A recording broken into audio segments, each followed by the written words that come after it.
Alright ji.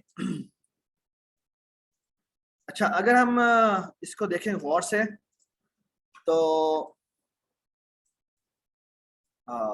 we talked about base classes and then derived classes, और फिर हमने बात की थी कि आप बेस क्लास के पॉइंटर को ड्राइव क्लास की तरफ पॉइंट करवा सकते हैं, ठीक है, राइट। और उसका लेकिन एक नुकसान है, वो नुकसान ये है कि जो पॉलीमॉर्फिक बिहेवियर है वो नहीं आएगा। मतलब ये कि अगर ड्राइव क्लास का ऑब्जेक्ट असल में था और आपने बेस क्लास के पॉइंटर को उसकी तरफ पॉइंट करवा दिया, और अब अगर आप कोई फंक्शन कॉल करते हैं जो कि बेस क्लास का भी मौजूद है और ड्राइव क्लास में भी मौजूद है, तो क्या होगा? वो बेस क्लास का फंक्शन कॉल करेगा।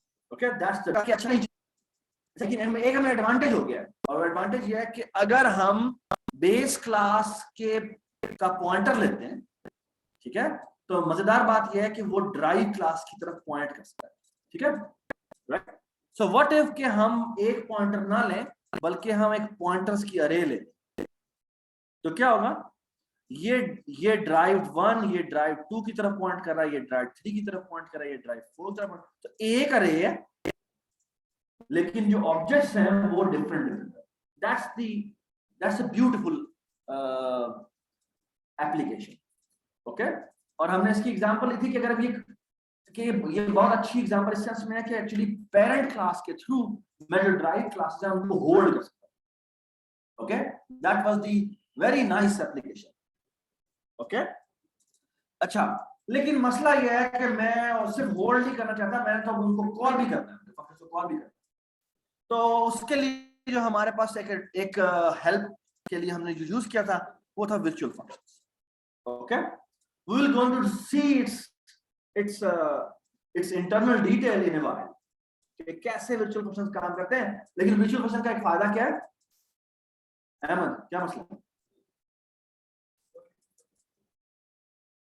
फायदा क्या है? फायदा यह है कि अब जिस फंक्शन के साथ आप वर्चुअल लगा देते हैं,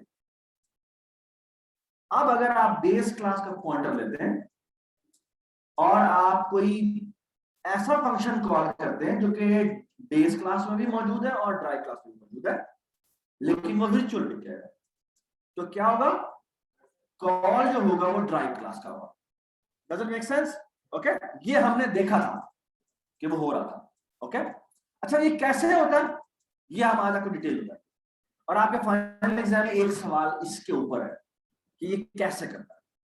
ये आपको कुछ क्लासेस दी जाएगी, उसमें क्लास हायरार्की होगी, कुछ वर्चुअल फंक्शंस होंगे, और आपको कहा जाएगा बताएं यहां पर ये कैसे काम, ओके, ठीक है। चलें जी, उसके बाद हमने डिफरेंट चीजें देखी थी। हमने ये ओवरराइड स्पेसिफायर देखा था और फाइनल स्पेसिफायर देखा था। ये आई होप कि आपको पता है इसके बारे में। और हमने एक वर्चुअल डिस्ट्रक्टर के बारे में भी बात की थी। ये हमने क्यों बात की थी, ये हमें क्यों जरूरत पड़ सकती है डिस्ट्रक्टर की, कि आपने कोई ऑब्जेक्ट डिस्ट्रॉय करना है, लेकिन जो पॉइंटर आपके पास है वो किसका है? बेस क्लास का है, लेकिन वो पॉइंट किसे कर रहा है? ड्राइव को कर रहा है। अब अगर हम उसको डिलीट करेंगे तो डिलीट बाय डिफॉल्ट सेटिंग जो कहती है वो बेस क्लास का डिस्ट्रक्टर कॉल करेगा, लेकिन आपने तो ड्राइव क्लास का ऑब्जेक्ट डिस्ट्रॉय करना, तो आप उसके लिए क्या करेंगे? आप अपने डिस्ट्रक्टर को भी वर्चुअल लिखेंगे, ठीक है। ये एक बहुत इंपॉर्टेंट सवाल है जो आमतौर पर इंटरव्यूज को पूछा जाता है, ठीक है। इंटरव्यू में सवाल किया जाता है भाई वर्चुअल डिस्ट्रक्टर कब बनाते हैं, और ये आपका मैं फाइनल एग्जाम में सवाल भी आएगा कि वर्चुअल डिस्ट्रक्टर हम क्यों बनाते हैं, ओके। ये बात समझ आ गई? शाबाश जी। आपको सवाल?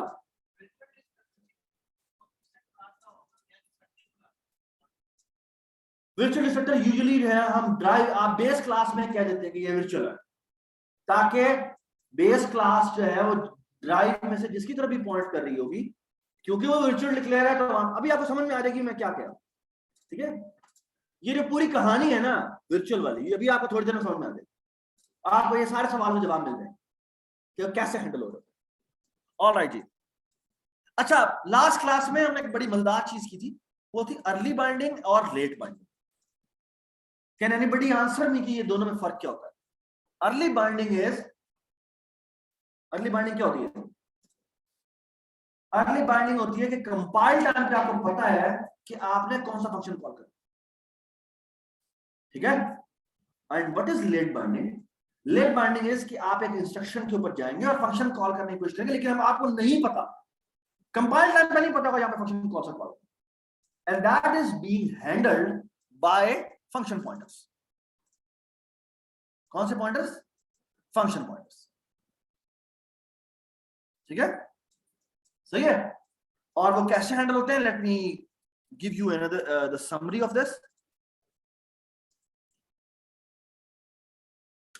So look at this example. इस एग्जांपल में इसने क्या किया? इसने कहा मेरे पास एक let's say print value function है, जिसको कोई वैल्यू पास होती है उसे प्रिंट कर देता है, ठीक है। तो 5 पास हो रहा है तो 5 डिस्प्ले करते हैं, ठीक है। चल लुक एट दिस, इसलिए डिफरेंट फंक्शंस बनाए। एक है add, they're all binary operations के फंक्शन। ऐड है, सब्ट्रैक्ट है, मल्टीप्लाई है, आप चाहे डिवाइड भी डाल सकते हैं इसके अंदर, ठीक है। इसने कहा कि स्टैटिक बाइंडिंग क्या होती है? स्टैटिक बाइंडिंग ये होती है कि मैं क्या करता हूं कि मैंने एक यूजर से सीन करवाया, एक नंबर, पहला नंबर एंटर किया, दूसरा नंबर एंटर किया, और फिर उसके बाद उसने क्या कहा, आप जी मुझे इसमें से कोई एक चॉइस दें। सो आई होप कि एवरीबॉडी अंडरस्टैंड इस लाइन में क्या हो रहा है। इन लाइनों में क्या हो रहा है अहमद? क्या हो रहा है इन लाइनों में?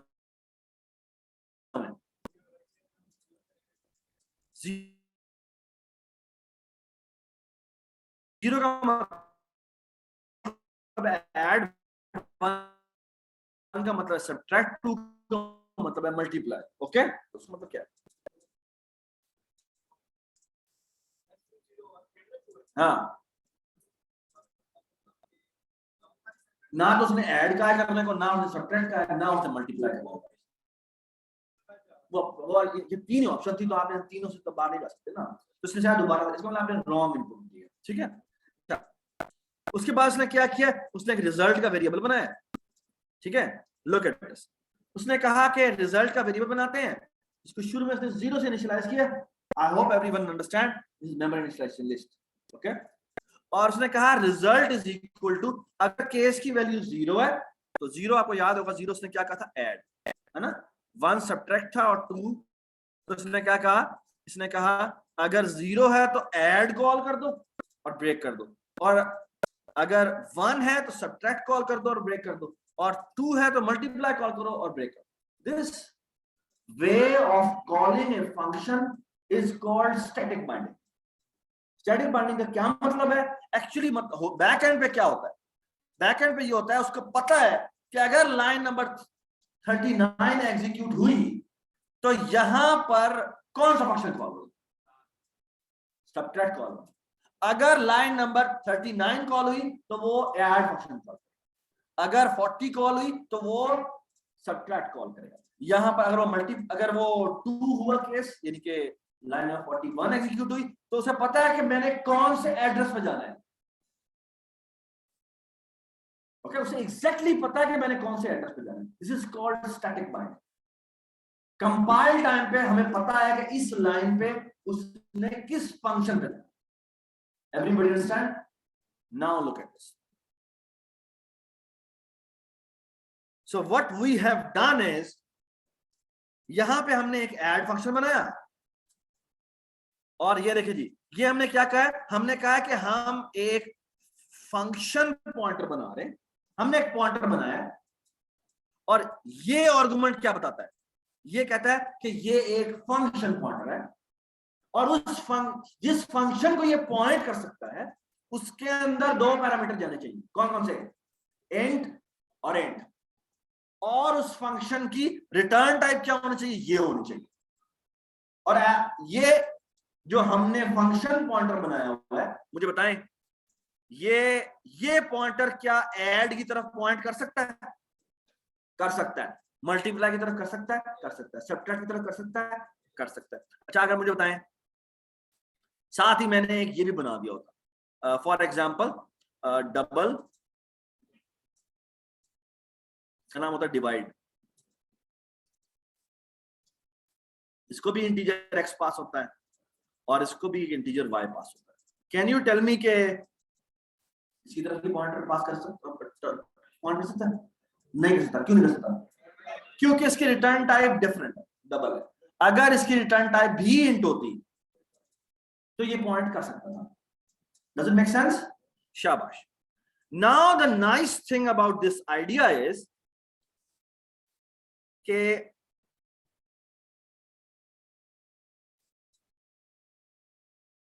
now when we will going to call this pointer as a function, okay?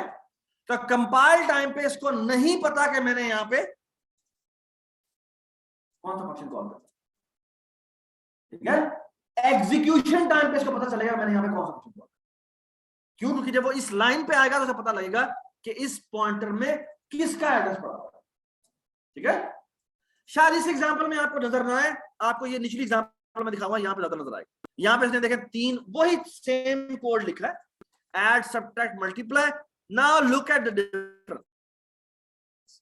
The difference is look at this 41, 42 and 43 line. जी इस पे क्या हो रहा है?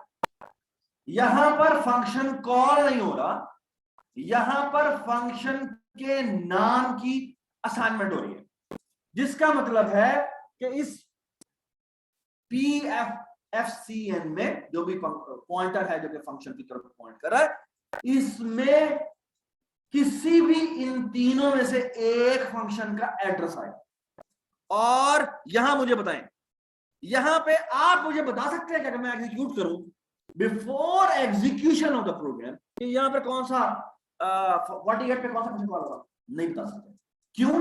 क्योंकि जब तक यहां ये लाइन नंबर 32 एग्जीक्यूट नहीं होती और यूजर एंटर नहीं कर देता कि मैंने कौन सी ऑप्शन सिलेक्ट करनी है, कंपाइलर ये आगे आपका जो प्रोग्राम एग्जीक्यूटर है उसको पता नहीं लग सकता। ये बात समझ आई? तब उसे जाकर पता लगेगा कि जब वो लाइन नंबर 41, 42 और 43 एग्जीक्यूट करेगा और फिर जब वो यहां पर आएगा उसे पता चलेगा कि मैंने यहां से कौन सा फंक्शन कॉल किया। This is called late binding. Okay, late binding का मतलब क्या है कि एग्जीक्यूशन टाइम पे उसे पता चलेगा कि यहां पर मैंने किस फंक्शन को कॉल किया। Everybody understand? Everybody understand? ठीक है, very nice. So we are done with this. Now let me tell you the real, perhaps the most important point. Polymorphism काम कैसे करती है? ओके, प्लीज मेरी एक बहुत एक इल्तजाम रिक्वेस्ट है, उमैस आप मोबाइल यूज कर रहे हैं, काइंडली इधर देखें। यार सही तरह बैठो, पीछे सही तरह बैठो, यार दरमियान में जो बैठे हो। ओके यार ये टेक ना लगाएं आप सारे, थोड़ा सा आगे हो जाए। ऑलराइट जी, now look at the board please. और ये लेसन जो है वो बड़ा आराम से समझना है, क्योंकि this is the crux of the entire lecture. Okay, alright जी। अगेन ये ना सिर्फ ये क्या फाइनल एग्जाम में आएगा, आई एम टेलिंग यू कि अगर आप कोई भी अच्छी जगह पर इंटरव्यू देने के लिए जाएंगे, आपसे वो ये सवाल किया जाएगा कि पॉलीमॉर्फिज्म कैसे काम करती है। ओके, ऑलराइट जी। Now let me tell you a inside story कि पॉलीमॉर्फिज्म बैकएंड पे काम कैसे करती है। Okay, now look at this please, look at the board please. ये हमने एक बेस क्लास बनाई, इसके अंदर एक फंक्शन 1 एक वर्चुअल फंक्शन है और फंक्शन 2 भी एक वर्चुअल फंक्शन। ओके, और हमने इसको बस एम्प्टी से डिफाइन कर दिया, कुछ भी नहीं लिखा इसके अंदर। ओके, अच्छा अब मेरी डी क्लास आई, D1 मतलब ड्राइव क्लास 1, और ये इस फंक्शन 1 को रीडिफाइन कर, और जो ड्राइव क्लास 2 है वो फंक्शन 2 को रीडिफाइन करती है। ओके, अच्छा आप मेरा आपसे सवाल है, हाँ आपने मुझे जवाब देना। आप मेरी बात गौर से सुनें। अगर मैं एक पॉइंटर लेता हूं, अगर मैं एक पॉइंटर ले रहा हूं, उसको पॉइंट करवाता हूं एक ऑब्जेक्ट की तरफ जो D2 है, जो D2 का ऑब्जेक्ट है। किसका ऑब्जेक्ट है? D2 का ऑब्जेक्ट है। मुझे बताएं उस पॉइंटर के थ्रू, लुक एट दिस जी, मैंने यहां पे क्या हो गया, मैंने ये एक बेस क्लास का एक पॉइंटर बनाया जिसको मैं बी कहता हूं, ओके, और इसको मैंने एक एड्रेस दिया है D2 के किसी ऑब्जेक्ट का, okay. Tell me one thing, अगर मैं कहूं बी एरो F1 कॉल करूं और बी एरो F2 कॉल करूं, ओके, मैंने पूरी लाइन लिखी, फंक्शन 1 नाम है इसका जी। मुझे बताए जब मैं बी एरो F1 कॉल करूंगा जी, क्या कॉल होगा? क्या जी, ये देखें, ये डेफिनेशन आपके सामने जी। जब मैं F1 कॉल करूंगा तो किसका फंक्शन कॉल होगा? बेस क्लास का। और जब मैं फंक्शन 2 कॉल करूंगा तो क्या कॉल होगा? बेस का, D2 को कॉल होगा। Does it make sense? Okay. और अगर मैं यहां पर भी वर्चुअल करके वॉइड करके फंक्शन 2 को, फंक्शन 1 को भी रीडिफाइन करूं, अब क्या होगा? अब दोनों के दोनों ड्राइव के कॉल होंगे, ऐसे क्या ना जी। अब मेरा सवाल अब ये है, look at the board please and be very attentive. अच्छा जी, ये inside story, and the inside story is the following. Kindly आप गौर से देखें यहां पे क्या होने जा रहा है। The hidden story is the following, कि असल में ये जो बेस क्लास होती है, इस बेस क्लास में एक पॉइंटर होता है जिसे कहते हैं VPTR। क्या कहते हैं? VPTR। VPTR का मतलब यह है कि it's a pointer which is pointing towards a virtual table, okay. क्या आप गौर से मेरी बात सुनो, ये वर्चुअल टेबल का मतलब क्या है ये भी आपको थोड़ी देर में पता लगेगा। वर्चुअल टेबल बेसिकली आप समझ लें कि बैक एंड पे कंपाइलर ने एक क्लास रखी हुई है, उसका नाम वर्चुअल टेबल है। तो ये बेसिकली पॉइंटर होता है जिसे VPTR कहते हैं। ये पॉइंटर है जो किसकी तरफ पॉइंट कर रहा है? लुक एट, यहां पर बेसिकली एक टेबल होगा, गौर से देखें, यहां पर एक टेबल होता है और इस टेबल में पता कितनी एंट्रीज होती है? इसमें एंट्रीज होती हैं जितने आपके वर्चुअल फंक्शन होते हैं, ओके।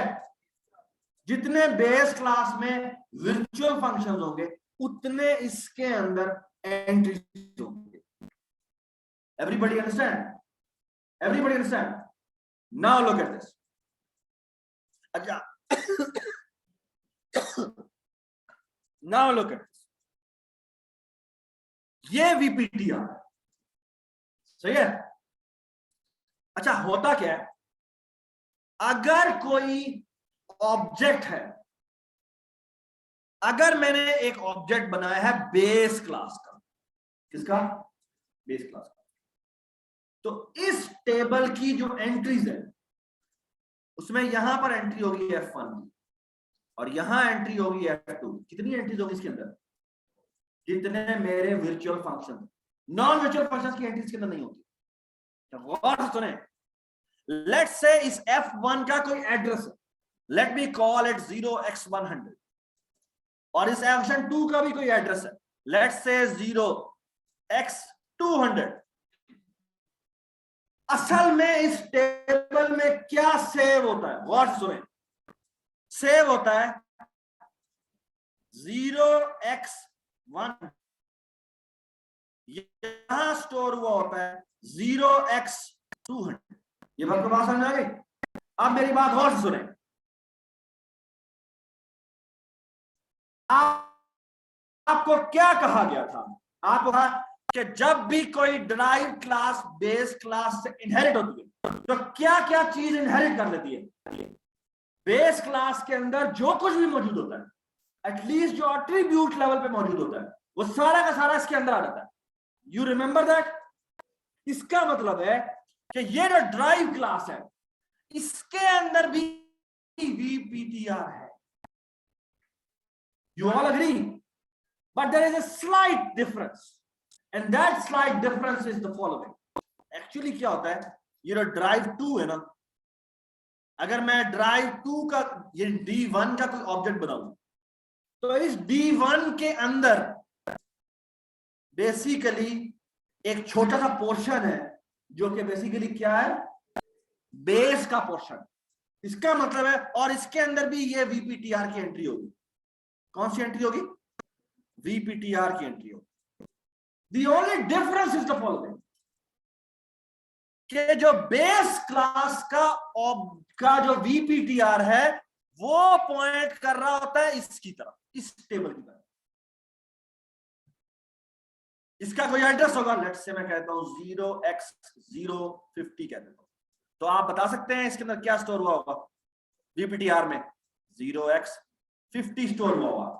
ठीक है, आप मेरी बात गौर से सुने। Here is the difference.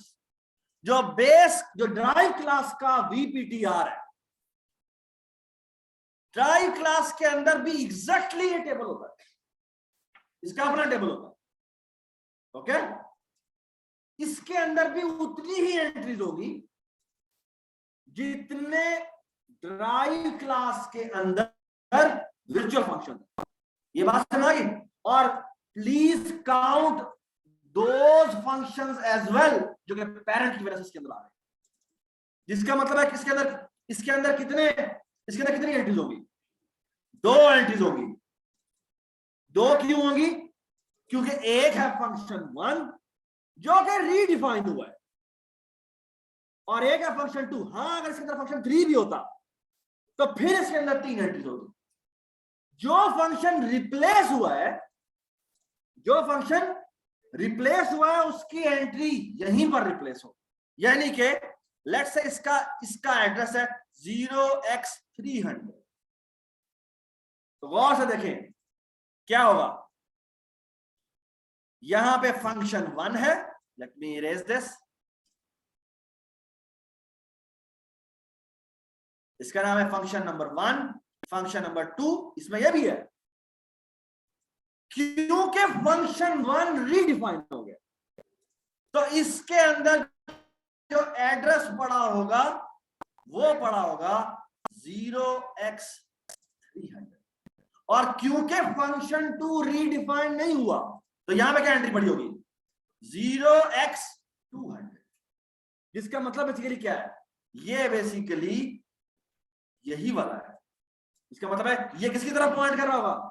ये बेसिकली पॉइंट कर रहा होगा इसकी तरफ, और ये वाला किसकी तरफ पॉइंट कर रहा होगा? ये पॉइंट कर रहा होगा क्योंकि वो रीडिफाइन हो गया है, वो पॉइंट कर रहा होगा इसकी तरफ। ये सबको बात समझ आ गई? अब मेरी बात गौर से सुने। ये एक और टेबल है, इस टेबल का भी कोई एड्रेस होगा। बताएंगे क्या एड्रेस रखे थे? इसका नाम रखा 0x50 रखा है, तो ऐसा करते हैं इसका नाम 0x250 रख देते हैं।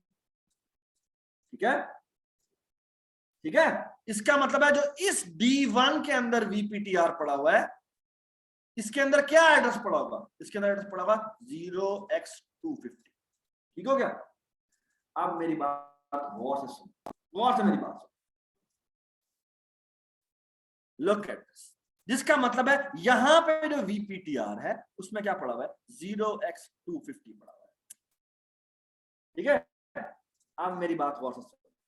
अगर मैं कहता हूं कि मेरा एक VPTR है जिसको मैंने एड्रेस असाइन कर दिया किसका? D1 का, है ना?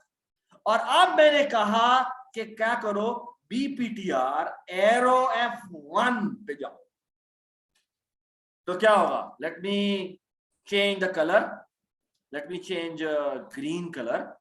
तो अब क्या होगा? BPTR is basically pointing towards the portion जो के बेस का है ना।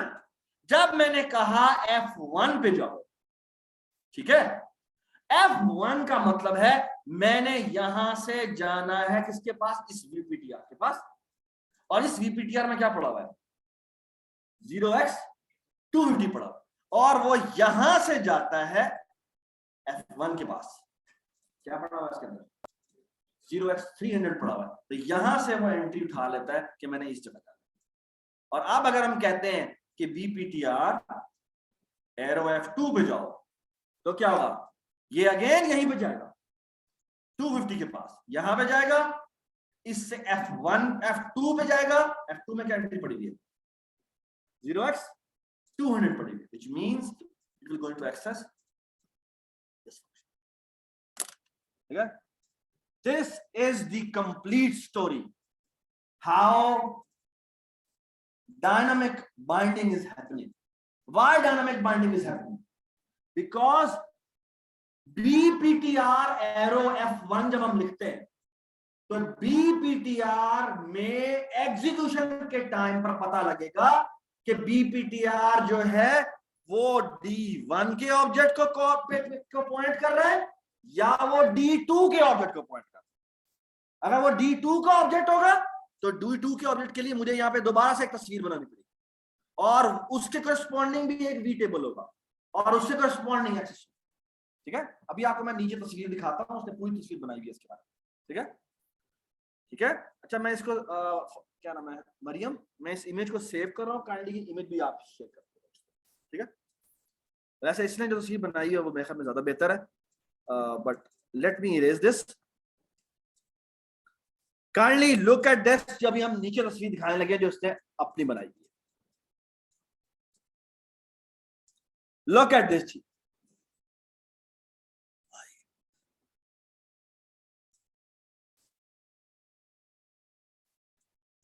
ये देखें, बेस क्लास का VPTR जो है वो किसके V टेबल की तरफ पॉइंट कर रहा होगा, जो बेस के करस्पॉन्डिंग V टेबल है। उसके अंदर कितनी एंट्रीज पड़ी हुई हैं, जितने इसमें वर्चुअल फंक्शन। ओके, और फंक्शन 1 इसी की इंप्लीमेंटेशन की तरफ पॉइंट कर रहा है, फंक्शन 2 भी इसी की इंप्लीमेंटेशन की तरफ। Okay, now look eight D1. D1 is a derived class which redefine function number 1. So इसकी फंक्शन 1 की एंट्री इसी की तरफ पॉइंट कर रही होगी, और जो फंक्शन 2 की एंट्री है वो कहां पॉइंट कर रही होगी, वो अपने बेस क्लास की तरफ वाले पॉइंट। ठीक है, डज इट मेक सेंस? इधर आते हैं, अगर हम D2 की बात करें तो D2 में मैंने फंक्शन नंबर 2 को डिफाइन किया है, फंक्शन नंबर 1 को रिडिफाइन नहीं किया। तो उस केस में क्या होगा, फंक्शन 1 जो है वो अभी भी कहां पॉइंट कर रहा है, बेस क्लास पर पॉइंट कर रहा है, और जो फंक्शन 2 है वो कहां पॉइंट कर रहा है, वो अब नई इंप्लीमेंटेशन पर पॉइंट कर रहा है। ये बात समझ रहे, एवरीबॉडी अंडरस्टैंड दिस? ठीक है, ये सब समझ आ गई बात? ठीक है, और आप देखें VPTR इस D1 में भी है, D2 में भी है, और ये D1 D2 में कैसे आ गया, क्योंकि बेस क्लास में भी VPTR है और यहां पर उसी वजह से आया है। और जब हम कहते हैं, जब भी हम कोई ऑब्जेक्ट बनाते हैं, लेट्स से मैं D2 का ऑब्जेक्ट बनाऊंगा, तो लेट्स से इस टेबल का कोई एड्रेस है, लेट्स से मैं कह देता हूं ये है जी 0x250 और ये है 0x350। तो जब मैं D2 का ऑब्जेक्ट बनाता हूं, ऑब्जेक्ट 2 बनाता हूं, तो कैन यू टेल मी कि इसके VPTR में किसका एड्रेस आता है, बता दे जी।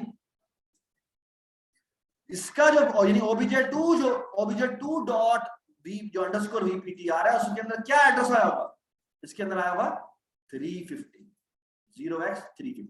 और अगर मैं D1 टाइप का ऑब्जेक्ट बनाऊंगा तो जो इसका obj1 है, इसका जो VPTR होगा वो किधर पॉइंट कर रहा होगा, वो 0x250। बिल्कुल, हर क्लास का अपना टेबल बनता है, लेकिन मजे की बात यह है कि जब मैं गौर से देखें, जब मैं कहता हूं ना, गौर से देखें प्लीज, जब मैं कहता हूं पेरेंट PTR यानी base PTR is equal to the address of object 1। ठीक है, ऑब्जेक्ट 1 का मतलब क्या है, मैं इसके बाद बात करूं।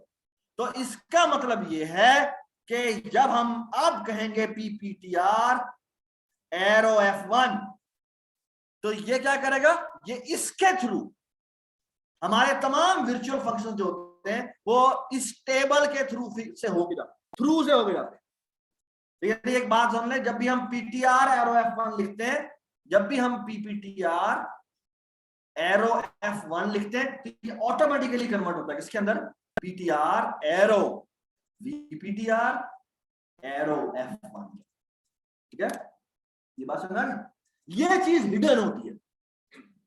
इसीलिए कहा जाता है कि पॉलीमॉर्फिज्म बड़ी सिंप्लीफाइड है लेकिन स्लो है। Why slow?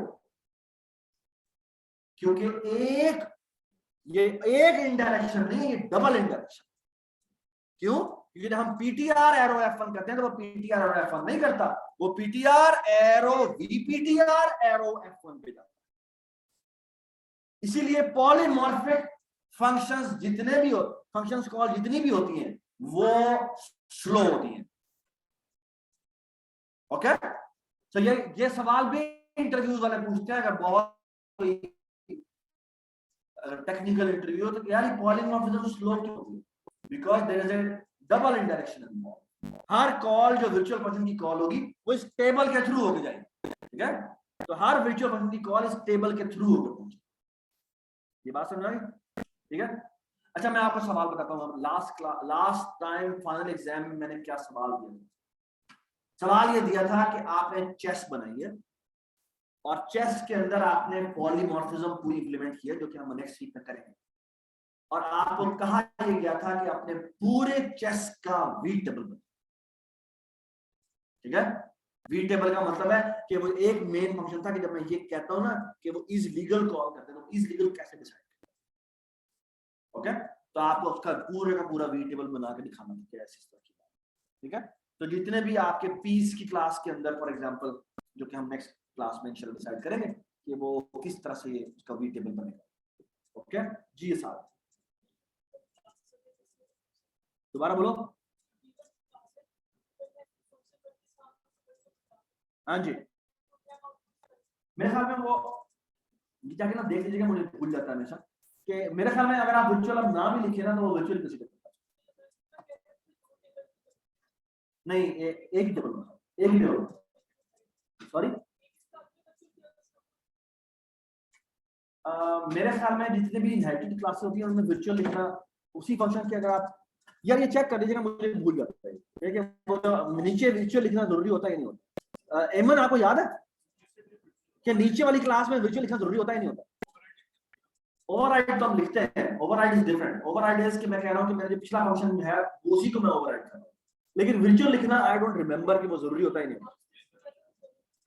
जरूरी नहीं होता ना, लेकिन और वो आने वाली क्लासों के लिए भी वर्चुअली किसी होता है। ठीक है, बिल्कुल वर्चुअल होती है, लेकिन अगर आप बेस क्लास में कोई फंक्शन वर्चुअल है तो वो ऑटोमेटिकली नीचे वर्चुअल है। ठीक है, ऑलराइट जी, यार सही तरह बैठ जा यार, पीछे लास्ट रो सही तरह बैठ जा यार, आपको ही कह रहा हूं यार। ठीक है, ओके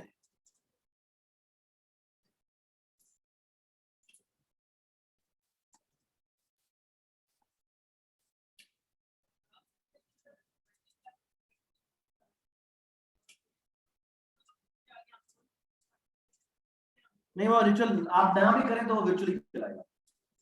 ठीक है,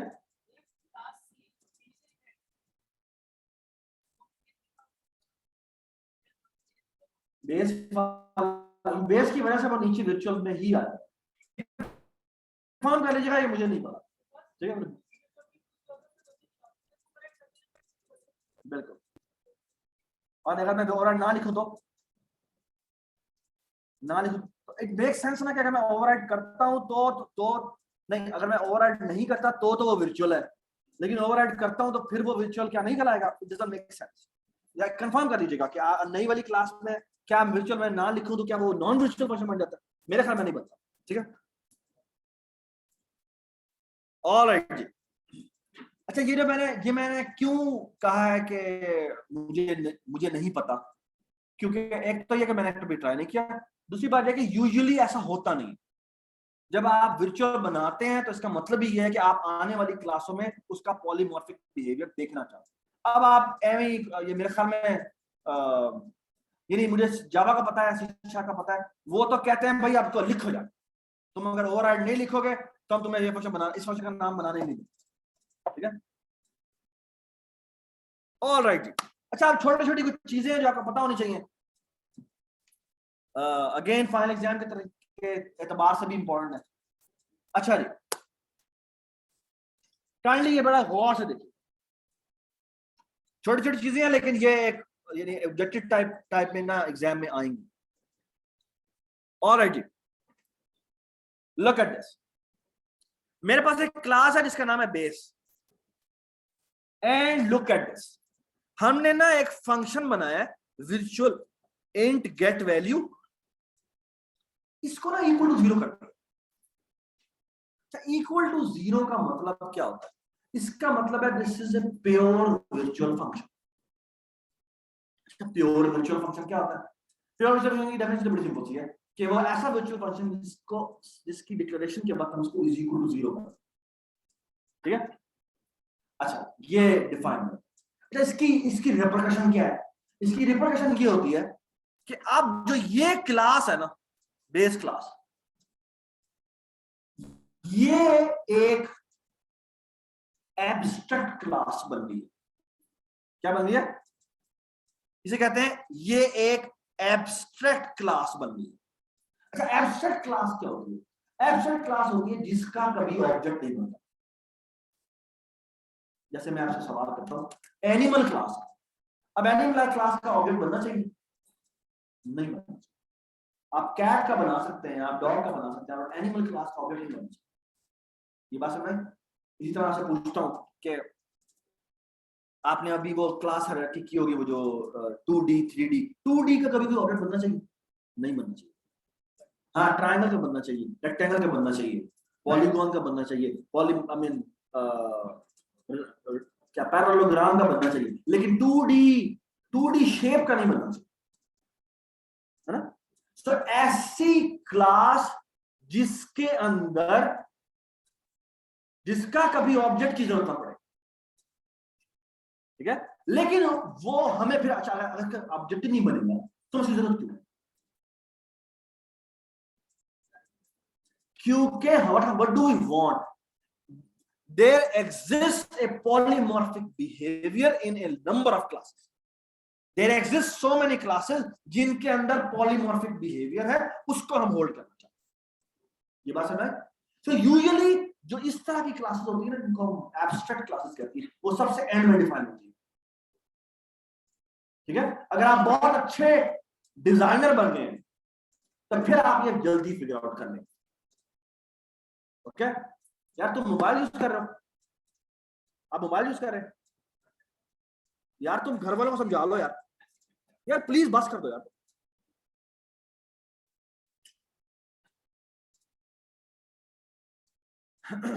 सो पॉलीमॉर्फिक बिहेवियर, सो बेसिकली हमें क्या करना होता है? आमतौर पे जब हम ऊप कर रहे होते हैं तो ऊप करते हुए हम क्या करते हैं? बहुत सुन, हम जितने भी नाउन्स होते हैं उनकी क्लासें बनाते हैं। जितने भी नाउन्स होते हैं उनकी क्लासें, यानी हमें एक सिस्टम नजर आया जिसमें डॉग नजर आया, कैट नजर आया, ह्यूमन नजर आया, रोबोट नजर आया, हमने सब नाउन्स की क्लासें बनाई। ये बात सुना? ऑल द नाउन्स बिकेम क्या? क्लासेस। ठीक है, but of course I am talking about common nouns. हाँ, अगर कोई स्पेसिफिक नाउन है तो वो एक्चुअली उस कॉमन नाउन का ऑब्जेक्ट है, इंस्टेंशिएशन। ये बात समझ रहा है? यानी वो जैसे तुमने देखा वो गार्बो था, वो एक्चुअली उनकी इंस्टेंशिएशन, उनकी instance. So we try to make all the common nouns as classes. Okay, फिर हम देखते हैं कि कोई ऐसी क्लासेस तो नहीं है जिनके अंदर सिमिलर बिहेवियर है। अगर वो सिमिलर बिहेवियर है तो हम क्या करते हैं? उससे एक बड़ी क्लास बनाते हैं जो कि उसकी पेरेंट क्लास होती है, और वो तमाम बिहेवियर जो कि क्या होता है पॉलीमॉर्फिक हम डिफाइन करना चाहते हैं उसका मुंह पर ले जाते हैं। अब अगर वो पेरेंट क्लास में डिफाइन हो सकता है तो हम उसको डिफाइन कर देते हैं, और अगर वो डिफाइन नहीं हो सकता तो हम उस क्लास को इक्वल के उन फंक्शंस को इक्वल टू 0 कर देते हैं। उससे क्या होता है, अब उस पेरेंट क्लास का ऑब्जेक्ट नहीं बनेगा, लेकिन उसके पॉइंटर के थ्रू में नीचे वाली तमाम क्लासेस को होल्ड कर सकता हूं। मैं पेरेंट क्लास का के पॉइंटर्स की अरे बना के या रेफरेंसेस की अरे बना के नीचे वालों को पॉइंट कर सकता हूं। ठीक है, ये सबको समझ आ गई बात? ये एक बड़ी इंपॉर्टेंट पैराग्राफ है जो मैंने कहा, and this is the gist of this entire chapter.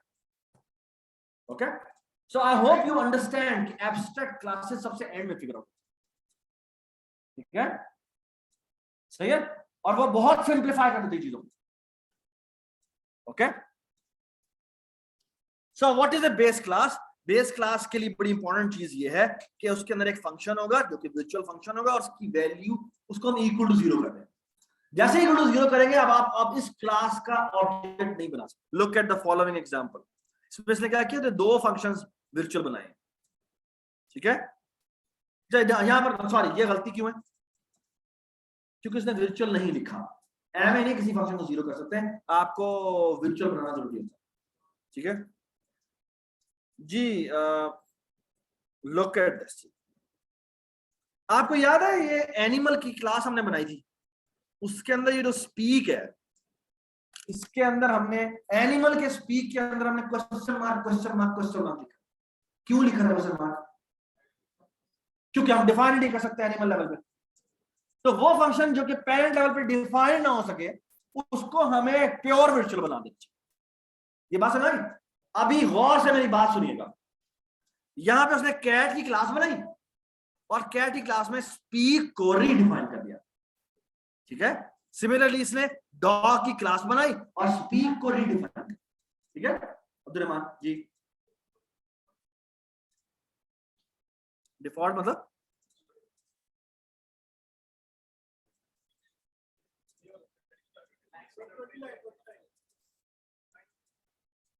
ये इसका मतलब मेरे ख्याल में यह है कि मुझे नहीं पता क्या है। ठीक है, रीड अबाउट इट, मुझे नहीं पता। ठीक है, मेरे लिए भी ये नया सेंटेंस। ये पेज कब बना है? 9 जून को। ये उसने अभी भी, मुझे लगता है अभी अभी उसने मॉडिफाई किया। खैर पढ़ लीजिए, मुझे नहीं पता क्या चीज।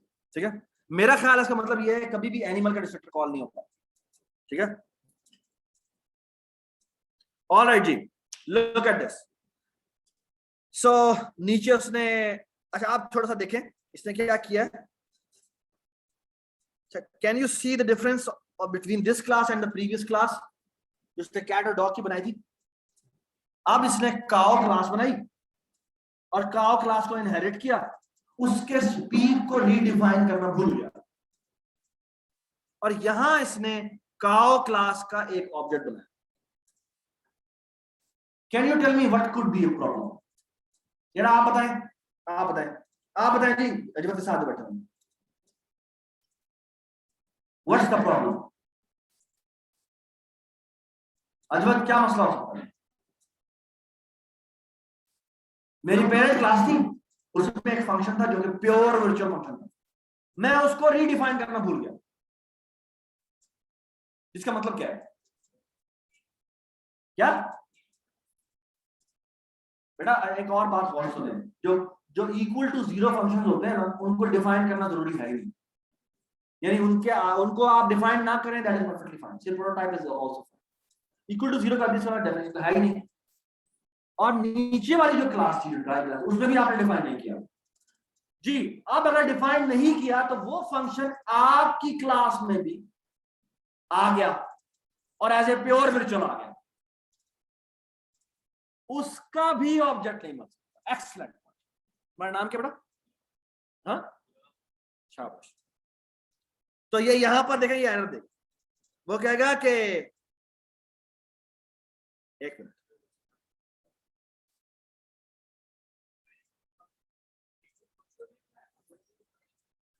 इसको यहाँ पे एरर देना चाहिए,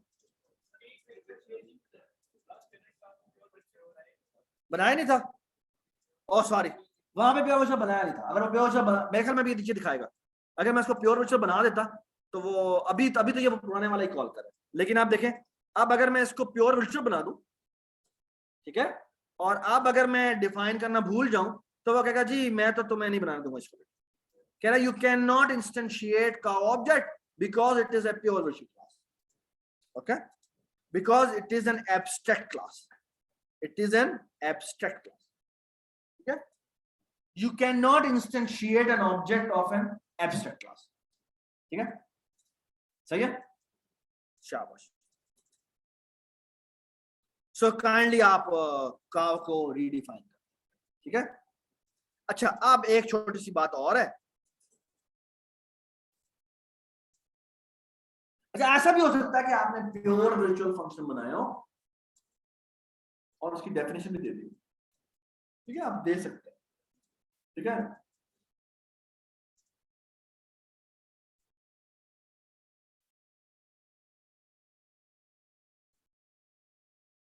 लेकिन it doesn't make sense, but sometime it makes sense,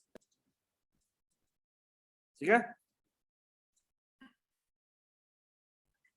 alright, kindly आप ये थोड़ा सा पढ़ लीजिएगा आराम से।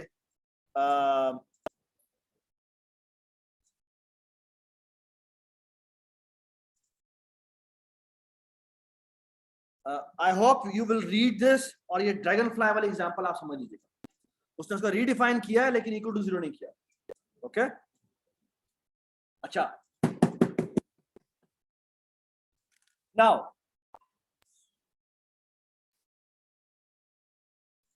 जावा में ना there is another there is a way to define an interface. Interface क्या होता है? इस तरह से क्लास होती है, बिल्कुल इस तरह से एक इंटरफेस भी होता है। आप नाम दे सकते हैं, इंटरफेस माउस। इंटरफेस माउस भी बेसिकली एक क्या हो सकता है कि माउस की फंक्शनैलिटी आपने फॉर एग्जांपल किसी भी क्लास में डालनी है। अच्छा, क्या मतलब हुआ इसका? इंटरफेस का मतलब ये होता है कि मैं एक ऐसा बिहेवियर बनाने जा रहा हूं जिससे अगर आप इनहेरिट होंगे, तो उसके तमाम फंक्शंस को डिफाइन करना जरूरी है। ये बात समझ? What is an interface? Interface is, आप समझ लें कि एक ऐसी क्लास है जिसके अंदर कोई एट्रीब्यूट नहीं, सिर्फ क्या है, फंक्शंस लिखे और वो फंक्शंस भी डिफाइन नहीं। यानी तमाम के तमाम फंक्शंस ना सिर्फ ये वर्चुअल होंगे बल्कि प्योर वर्चुअल होंगे। यानी और आप अगर उस क्लास से इनहेरिट हो रहे हैं तो इसका मतलब इमीडिएटली क्या होगा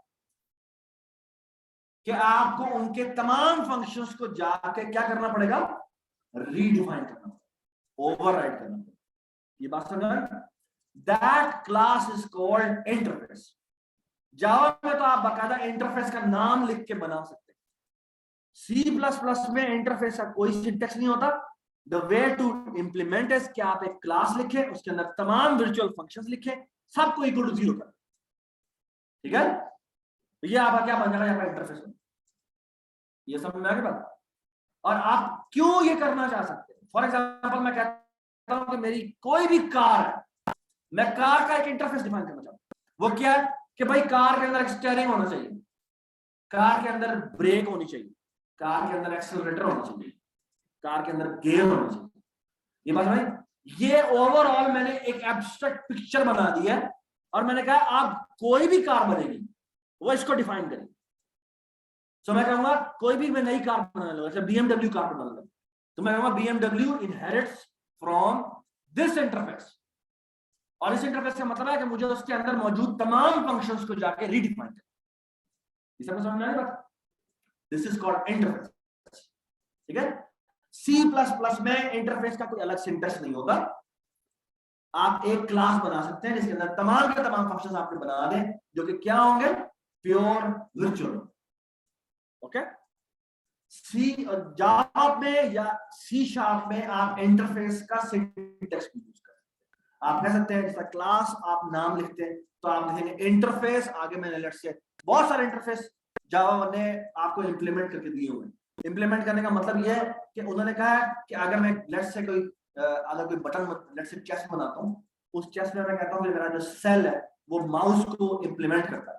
माउस को इंप्लीमेंट करने का मतलब ये कि माउस की तमाम functionality, click left click right click, उस पे माउस हॉवर, ये जितने भी फंक्शंस हैं उसके ऊपर लगाने जरूरी है।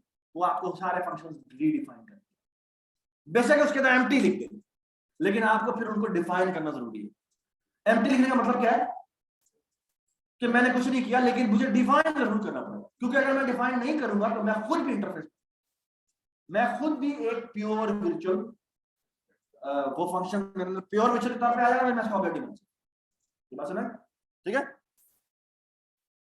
ये देखें, ये इसने एक एरर लॉग का बनाया है जिसके अंदर उसने तमाम फंक्शंस, ऑलमोस्ट तमाम फंक्शंस, सी शार्प जो है ना, सी प्लस प्लस जो है ना, वो आपको लिबर्टी देती है कि इवन आप फिर भी कुछ फंक्शंस को चाहे डिफाइन करना चाहें तो बना सकते हैं, लेकिन यूजुअली होता ही है कि तमाम फंक्शंस जो होंगे वो जीरो, ये इसके लिए टर्म यूज होती है। अगर आप सी प्लस प्लस उन्होंने फ्लेक्सिबिलिटी दिया क्योंकि वो डिफरेंस नहीं है, डिफरेंट नहीं है, तो हम कहेंगे ये जो क्लास है वो एक इंटरफेस है जिसमें तकरीबन तमाम फंक्शंस जो हैं वो प्योर वर्चुअल डिफाइन। ठीक है, ठीक हो गया। So we are done here. Alright,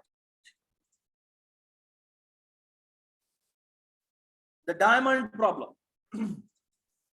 अच्छा, डायमंड प्रॉब्लम क्या होता है? I hope you remember it कि मैंने आपको बताया भी था कि आपकी कोई क्लास है, उस क्लास से दो क्लासेस इनहेरिट हो, ठीक है, और एक और क्लास है जो कि इन दोनों से इनहेरिट। और आप लेट्स से कि एक फंक्शन f1 है जो यहां पे डिफाइन, ठीक है, और मैं copier object dot f1 call करूं। बेटा आपका नाम मरियम, मरियम हो आप? भैया बेटा मुझे बताएं कि इसको कैसे पता चलेगा कि मैंने कॉपियर जो f1 कॉल करना है वो यहां से कॉल करना है या यहां से कॉल? यहां से समझती है ना इसका मतलब क्या है? मतलब क्या इसका? इसको पता नहीं है ना कि मेरा जो f1 मैंने लेना है, मैंने यहां वाला f1 लेना है या मैंने यहां वाला, है ना? That's the problem. ये समझ में आ गई बात? यानी f1, और बाद में मैंने नीचे तो डिफाइन नहीं किया था उसको, मैंने f1 यहां भी डिफाइन नहीं किया, यहां भी डिफाइन नहीं किया, हालांकि ऊपर है वो, लेकिन मैं f1 कॉल और f1 मैंने एक ही डिफाइन किया हुआ, लेकिन मैं अब वो यहां से होकर जा रहा है यहां से, वो कंफ्यूज हो गया। ठीक है, तो उसका इलाज बड़ा सिंपल सा है। और इलाज क्या है? इलाज ये है कि आप चाहें, ये देखिए जी, आपने ऊपर क्या सिंटेक्स लिखा हुआ है, हमने क्या सिंटेक्स लिखा हुआ है कि it copier inherits from scanner and it inherits from printer. ठीक है, we do a slight change and that solve the problem, और वो ये है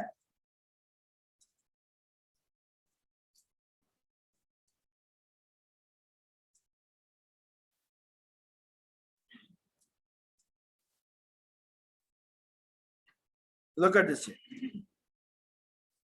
Can you see the problem? ये क्या किया हुआ है इसने? आपने वर्चुअल इनहेरिटेंस कर दिया। वर्चुअल इनहेरिटेंस करने का मतलब यह है कि अगर ऊपर वाला फंक्शन है आपको रीडिफाइन नहीं किया तो काइंडली आप ऐसा करें उसी को लेके जाए, उन दोनों को यूनाइट करें। समझ में आ गई बात? वो उन टेबल में काइंड ऑफ वो यूनाइट करता है, कैसे करता है मैंने कभी पढ़ा नहीं। ठीक है, ठीक है, जब मैंने क्यों नहीं पढ़ा, क्योंकि diamond problem usually considered as a bad programming practice, इसीलिए जावा सी शार्प जो है, यार बात सुन ले यार, जावा सी शार्प जो बड़ी बड़ी और पाइथन भी शायद ऐसे ही है, वो आपको मल्टीपल इनहेरिटेंस की इजाजत नहीं देती। Okay, it's one of the reason जिसकी वजह से मैंने कभी इस पर ध्यान नहीं दिया। ठीक है, और शायद कभी जरूरत भी नहीं पड़ी। ठीक है, multiple inheritance is not recommended. ठीक है, बट ये डायमंड प्रॉब्लम क्या होता है और इसे कैसे हल करते हैं ये आपको पता होना चाहिए। एक ये तरीका है, दूसरा क्लास का नाम लिख के कॉलन कॉलन करके कर सकते हैं, वो भी आप खुद देख लीजिए। ठीक है,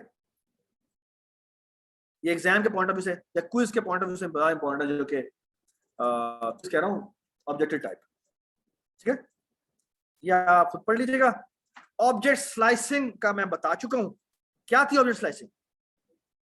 कि अगर आप बेस क्लास का ऑब्जेक्ट को असाइन करते हैं ड्राइव क्लास का ऑब्जेक्ट, तो कौन सा पार्ट उसको असाइन होगा? सिर्फ बेस वाला पार्ट उसको असाइन, स्लाइस कर देते। ठीक है, तो ये मैंने बता दिया हुआ है, आप ये खुद ही पढ़। ठीक है, the most surprising thing which we will going to use in our chess as well. अच्छा,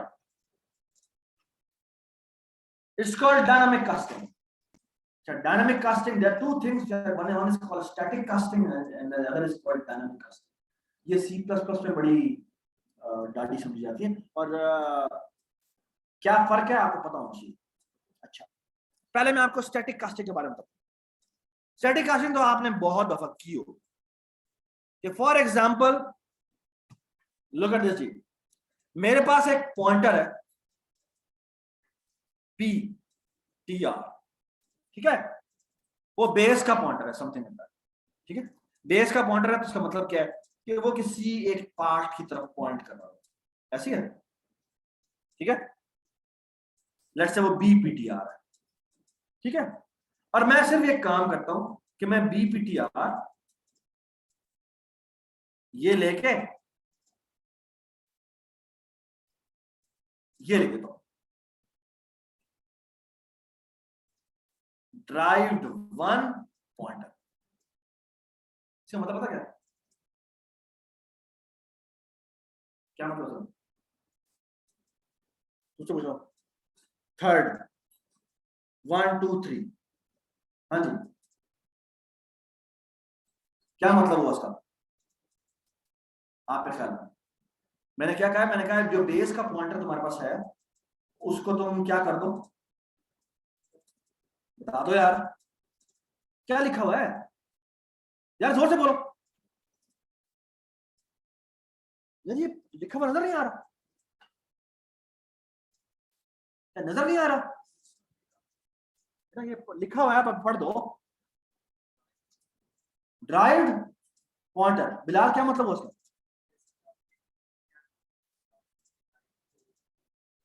इनपुट तो नहीं करा रहा मैं, असाइन भी नहीं करा। अब्दुल रहमान आपके ख्याल में क्या होना चाहिए समझ? यार कोई गट फीलिंग तो कहती है ना। ये चलो मैं ये बताता हूं, मैंने यहां पे एक कैरेक्टर लिया, सुने बात और, मैंने लिया CH, इसमें मैं रख दिया let's say A, capital A, और मैंने कहा कि यहां पे एक इंटीजर आई है, और इसको मैंने कह दिया, ये गौर से देखें, मैंने कह दिया CH और यहां पे कह दिया इंट। इसका मतलब क्या होगा? हाँ, मैंने कहा ये जो है ना, एक जो बाइट है, इसको तुम 4 बाइट कंसीडर करो, है ना, इसकी इंटीजर वैल्यू लो, इसे कहते हैं स्टैटिक कास्टिंग। ठीक है, स्टैटिक कास्टिंग का मतलब क्या होगा? स्टैटिक कास्टिंग का मतलब है कि राइट साइड की जो मेमोरी है ना, इसको तुम एक्सपैंड करो, ये जितनी भी हो सकती है इसको कर दो, है ना। अच्छा, इसका मतलब क्या है? अगर मैंने ऐसा कहा कि मेरा बेस का पॉइंटर था और मैंने कह दिया इसको ड्राइव 1 में कन्वर्ट कर दो, ड्राइव 1 का मतलब क्या है? वो कहेगा कि आई डैम केयर ये कौन सी जगह, लेकिन अगर let's say drive, let's say इसके सिर्फ 4 बाइट थे और ड्राइव के होते थे 12 बाइट, तो वो कहेगा इमेजिन करो कि ये जो स्पेस है ना, इसके आगे 4 के 2 ब्लॉक और था, और जब अब तुम, और ये लेट्स से मैंने क्या किया, मैंने एक ड्राइव्ड क्लास का एक पॉइंटर बनाया और उसको मैंने DPTR किया, इसको मैंने असाइन किया, तो एसेंशियली क्या होगा? अब मैं कहता हूं लेट्स से DPTR एरो इस प्रॉपर्टी को मैं एक्सेस करूं, तो कहेगा हाँ कर लो, लेकिन ये ध्यान में रखो फिर तुम्हारी जिम्मेदारी है। तुम्हारी जिम्मेदारी मतलब क्या है? कि फिर मैं जिम्मेदार नहीं हूं, तुमने एक्सेस करना है और तुम्हें फिर पता होना चाहिए कि तुम जो कर रहे हो वो ठीक कर रहे हो। ये सबको बात समझ में आई? इसे कहते हैं डन, इसे कहते हैं स्टैटिक कास्टिंग। स्टैटिक कास्टिंग का मतलब ये कि मेरे पास जो भी पॉइंटर है मैंने इसे कास्ट कर बस, ठीक है? ये सबको समझ में आई बात? This is very dangerous. Why it is dangerous? क्योंकि हो सकता है कि वो ड्राइव्ड 1 का ऑब्जेक्ट ना हो, ड्राइव्ड 3 का ऑब्जेक्ट है ना, असल में वो ड्राइव्ड 3 का ऑब्जेक्ट, और आपने उसको कह दिया कि भाई कास्ट कर। ये समझ में आई सबको बात? Everybody understand? ठीक है? इसे कहते हैं स्टैटिक कास्टिंग। स्टैटिक कास्टिंग का मतलब यह है कंपाइल टाइम पे आप कह रहे हैं जिम्मेदारी मेरी, तेरी जिम्मेदारी नहीं, मैं कह रहा हूं उसको तो कास्ट कर दे भाई कास्ट हो गया, ठीक है जी, आगे अल्लाह मालिक। ठीक है? सबको ये बात समझ में आ गई? स्टैटिक कास्टिंग ये होती है। स्टैटिक कास्टिंग का मतलब ये होता है कि कंपाइल टाइम पे उसे पता है मैंने ऐसा किस में कास्ट किया, इस इंस्ट्रक्शन पे उसको पता है कि मैंने अब ये जो पॉइंटर तुम्हें असाइन करके दिया है, ये पॉइंटर जो है वो इस तरह के 12 बाइट को एक्सेस कर सकता है। ठीक है? It is the responsibility of the program writer कि उसको पता होना चाहिए। इसे समझ आ गया? ठीक है जी? वो नहीं देगा, it will be considered as a logical error, compile time पे एरर नहीं आएगा। इसे समझ में आ गई बात? ठीक है? ऑलराइट। ये आमतौर पे ना, आई डोंट नो आप में से कितने लोगों ने यूज किया है,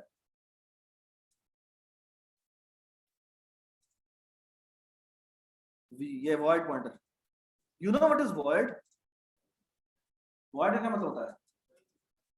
हाँ, ये एक ऐसा खतरनाक पॉइंटर है और बड़ा अच्छा पॉइंटर भी है कि ये किसी भी मेमोरी की तरफ पॉइंट कर सकता है, ये किसी फंक्शन की तरफ भी पॉइंट कर सकता है, ये किसी डेटा की तरफ भी पॉइंट कर सकता है, ये किसी भी डेटा की तरफ पॉइंट कर सकता है।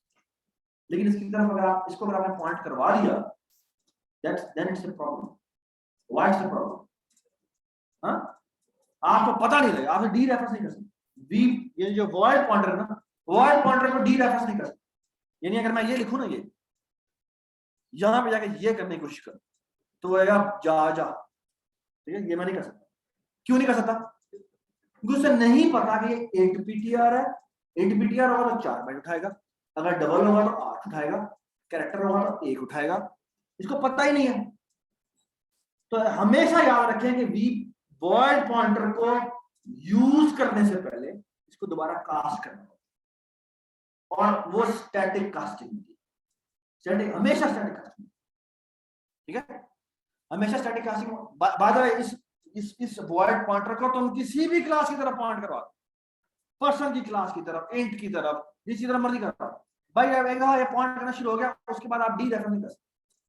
या तो आपको पता होना चाहिए कि वो क्या है, अगर आपने इसको दोबारा स्टैटिक कास्ट कर दिया तो फिर अब आप रिस्पॉन्सिबल है, हमें रिस्पॉन्सिबल नहीं। ठीक है? Here comes a interesting point.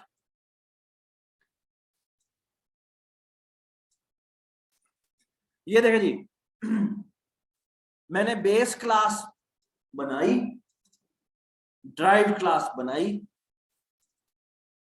मैंने गेट ऑब्जेक्ट फंक्शन बनाया जो कि जिसको हम ट्रू या फॉल्स भेजते हैं।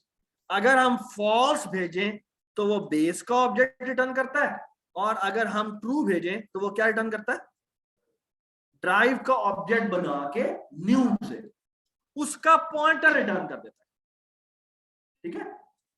आई होप सबको ये फंक्शन समझ में आ गया। ये एक ग्लोबल फंक्शन बनाया है इसने। ठीक है? सबको समझ में आ गया? प्लीज आराम से पढ़ लो। यार तुम्हारा नाम क्या है? यार तुम्हारा नाम क्या है? और मोबाइल यूज करने वाले, हाँ तुम्हारा नाम क्या है? हाँ, खड़े हो जाओ, वहां खड़े हो जाओ, खड़े हो जाओ, क्या गुस्सा मिल जाएगा, बस इतना भी पीछे ना जाए। हाँ यहाँ बैठ जाओ, ठीक है? बैठ जाओ बैठ जाओ बैठ जाओ। अच्छा, ये इसने ग्लोबल फंक्शन बनाया है जिसको ट्रू या फॉल्स पास होता है, इसका नाम है गेट ऑब्जेक्ट। जब इसको फॉल्स भेजते हैं तो ये बेस का ऑब्जेक्ट रिटर्न कर देता है, और जब इसे ट्रू भेजते हैं तो ये ड्राइव का ऑब्जेक्ट। सब कुछ समझ में आ गया? ठीक है। अच्छा, अब मजे की बात यहां होने लगी। यहां पे हमने लिखा बेस पॉइंटर बी और यहां लिखा गेट ऑब्जेक्ट ट्रू। तो कैन यू टेल मी कि बी किसकी तरफ पॉइंट कर रहा है? हाँ, ड्राइव की तरफ पॉइंट। ठीक है, सही है। और यहां जाके हमने डिलीट कर दिया। ठीक है, बाय द वे डिलीट किसका डिस्ट्रक्टर कॉल करेगा? बेस का या ड्राइव का? क्योंकि हमने वर्चुअल नहीं बनाया, ये बेस है। ठीक है, and that's the problem.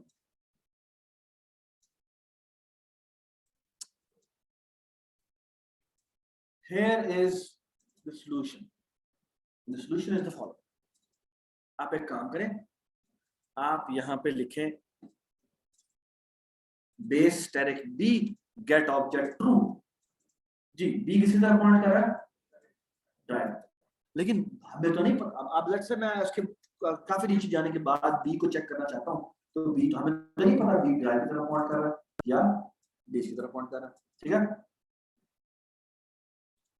here is a fantastic line. What it does is कि मैं कहता हूं डायनामिक अंडरस्कोर कास्ट और यहां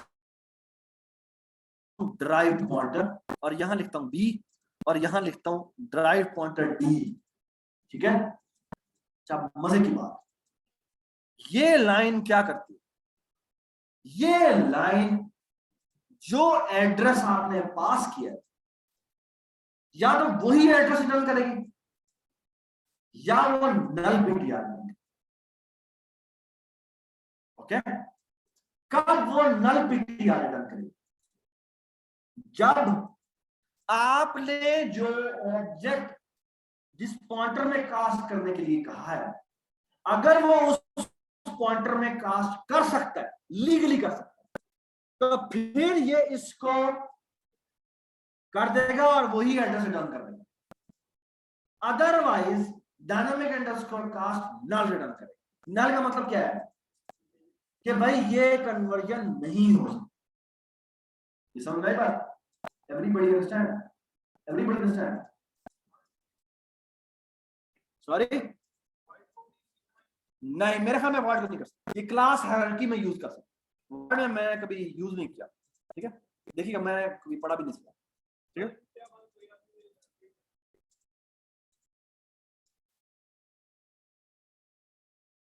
यार ये देख,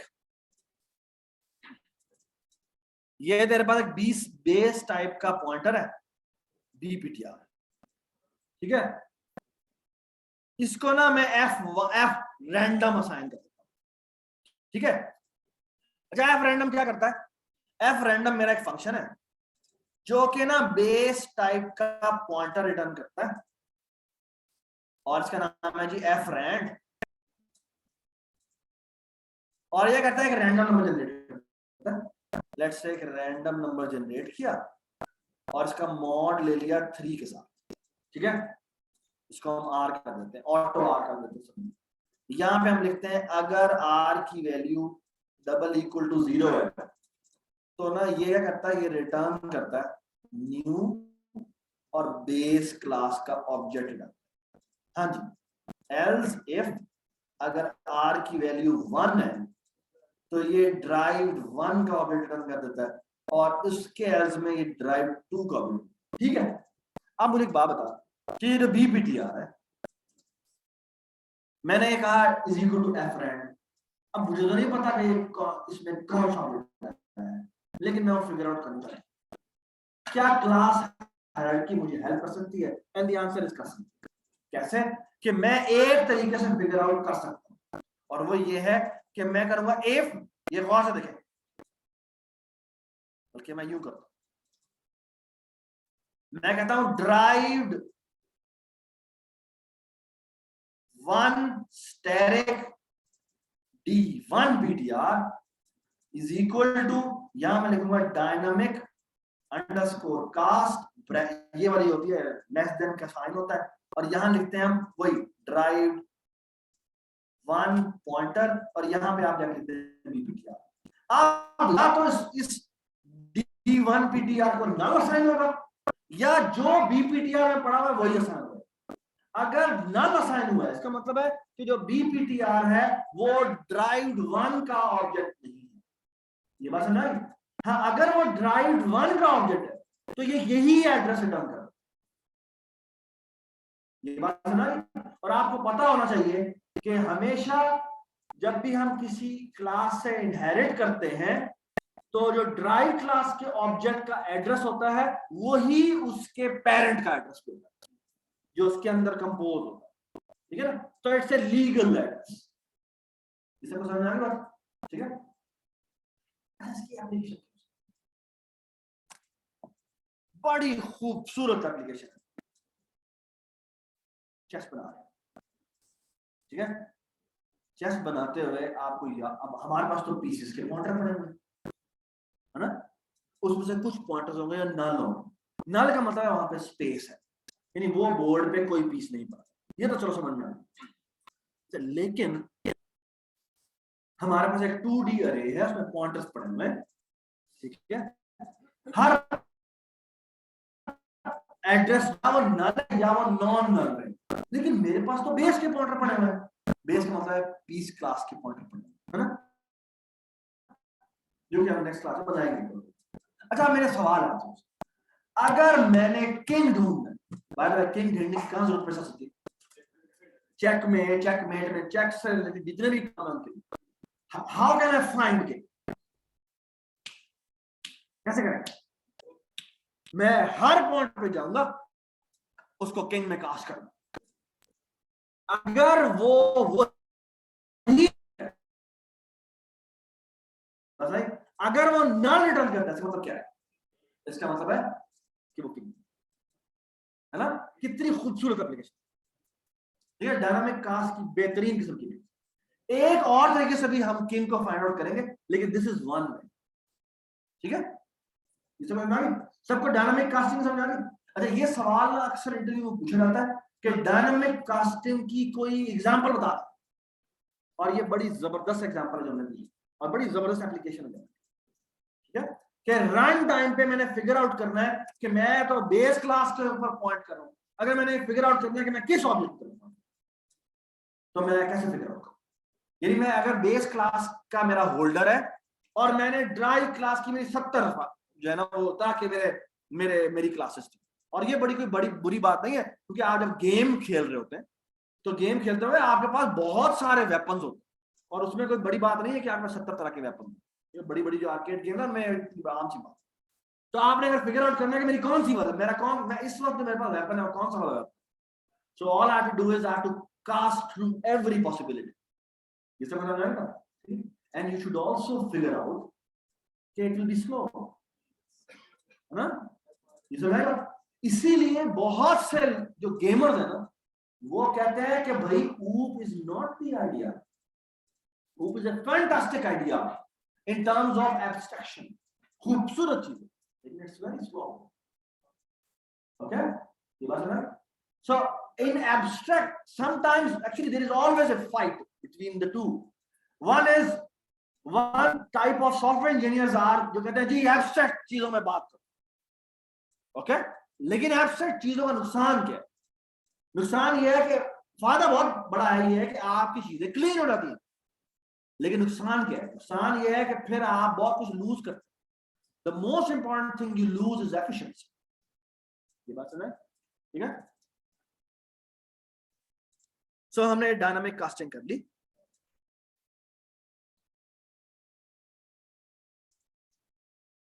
ठीक है? काइंडली आप ये खुद पढ़ लीजिएगा।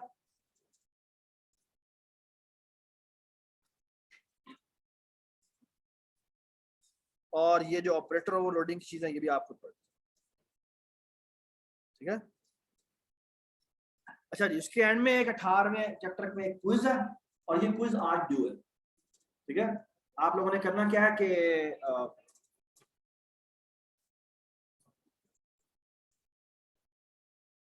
जी, तो ये जो आखिरी क्विज है, काइंडली आप इमन इसका बना दीजिएगा।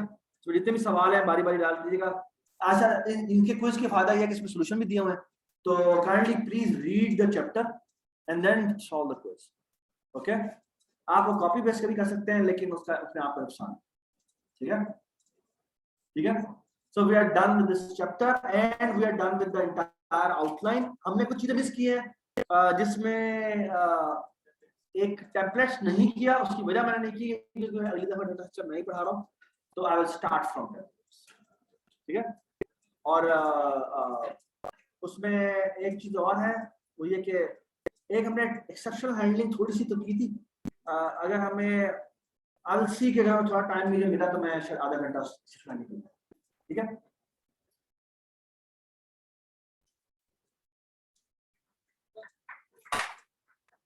Thank you ji.